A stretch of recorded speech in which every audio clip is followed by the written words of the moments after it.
Thank you so very much. State lawmakers are less than 2 weeks away from returning to session. The roster includes some new faces because we did just go through an election year. There also will be a new face leading the Kansas House Democrats. Representative Brandon Woodard is here. You represent the Lenexa area, but you actually are from Topeka, so welcome home. Thank you. Thank you for having me. So what are you looking most forward to as we start the 2025 session? I'm looking forward to addressing a lot of the concerns that we heard from voters across the state last year.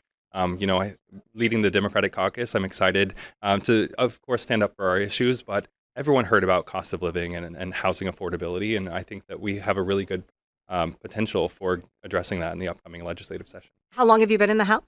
I just got elected to my fourth term. Your fourth term. You're replacing a veteran. Vic Miller had run for the state Senate. He was defeated in the primaries. So this is brand new for the Democrats. We are hearing a lot of headlines about how the Republicans have retained the supermajority.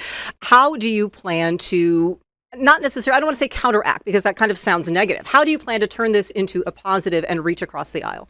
Yeah, so several members of our caucus were there when there was only 28 of us. We have 37 now.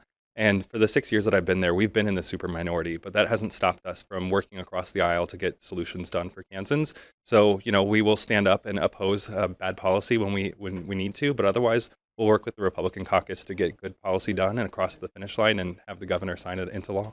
One thing that Democrats in particular and the governor have focused on is trying to get that Medicaid expansion passed. What approach do you have to hopefully be able to get a vote? Because I'm sure that you hope that it can get to the floor for debate at least and get a vote on that. Yeah, Medicaid expansion is the moral thing to do. The budget, as we look out into the off years, is getting a little bit tight, and expansion is something that would bring in federal resources, federal dollars into the state to help us pay for that. So we're going to continue fighting for that. We've been able to have a floor vote, even if it's just on the budget, all 6 years that I've been there. So I look forward to at least having that floor debate during the budget, but otherwise we're going to continue working with leadership to get health care for the Kansans that need it. What is the key radar that you think is or the key issue that's kind of flying under the radar that you'd like to see get some attention this year?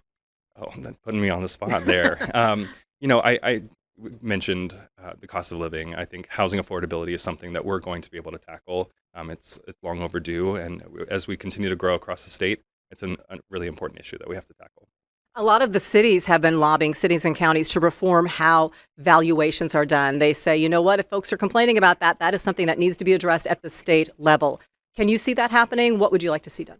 Yeah, I think we have to do our part. If we're asking the counties and cities to look at their own mill levy, we have to do the same at the state level as well. But we want to definitely, we've had in the past property tax lids, which actually had negative consequences of the budget might have been at a place where they could reduce the mill levy, but they didn't because they wouldn't be able to raise it back up. So we have to look at whatever solution it is, something that's a true partnership between the state, city, and counties so that we can provide that sort of relief that Kansans need.